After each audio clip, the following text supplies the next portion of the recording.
Inconditionnel de la revue de presse, lundi 27 juillet 2026. Bonjour.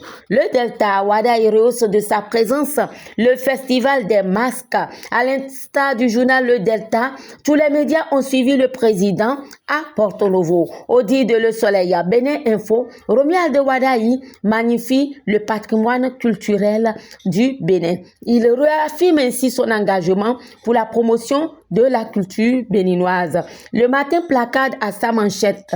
Wadayi est au cœur de la ferveur porto-novienne. Wadayi au cœur de la grande procession à Porto Novo. L'opinion aujourd'hui pense plutôt que le Festival des masques 2026 à Porto Novo, le Bénin célèbre ses traditions. Au dit de Le Chronomètre, le patrimoine immatériel du Bénin est en vedette à Porto Novo. La boussole rapporte, le Bénin affirme ses ambitions touristiques.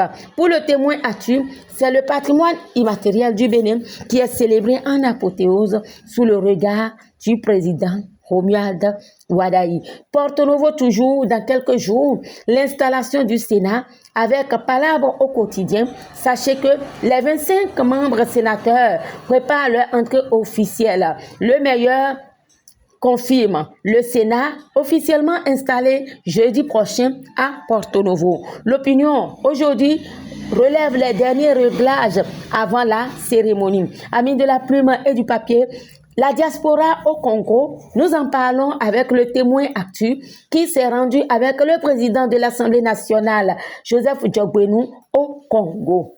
Joseph Djogbenou prône l'engagement au service de la nation, titre le journal. Le matin de confirmer, Joseph Djogbenou échange avec la communauté béninoise à Brazzaville. Palabre au quotidien, le président de l'Assemblée nationale échange avec la diaspora sur son rôle dans le rayonnement du pays à Brazzaville.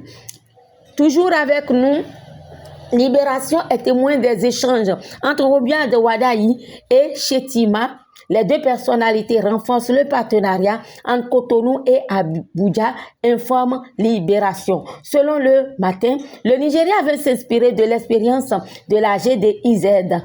Dans ce cadre, le président Romuald Wadayi a reçu le vice-président du Nigeria, Kashim Shettima. Le VP du Nigeria explore les opportunités d'investissement, écrit l'événement du jour. Dans Matin Libre, Kashim Shettima est admiratif des performances du Bénin. C'est donc une coopération au service de la stabilité, pense Matin Libre. Amis de la plume et du papier, foncier au Bénin, la boussole rapporte l'alerte de l'ANTF sur les ventes à risque dans les zones d'utilité publique.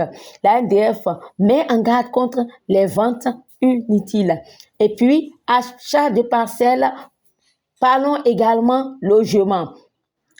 Pas plus de 3 mois de caution, martèle le gouvernement. Le Soleil Bénin Info reprend les propos du porte-parole du gouvernement à cet effet. Dénoncer les propriétaires abusifs. Le gouvernement rappelle la loi face aux abus des bailleurs, précise le Soleil Bénin Info.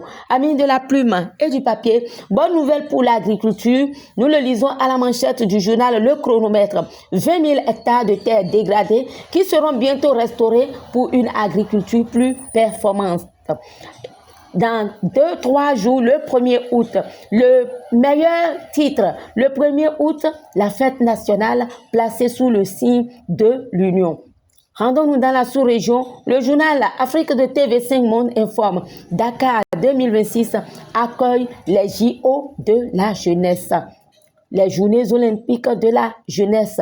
Et ce sera l'essentiel de cette revue de presse que de la fidèle Tamandao, l'œil féminin des médias. Je vous remercie d'avoir suivi. À demain.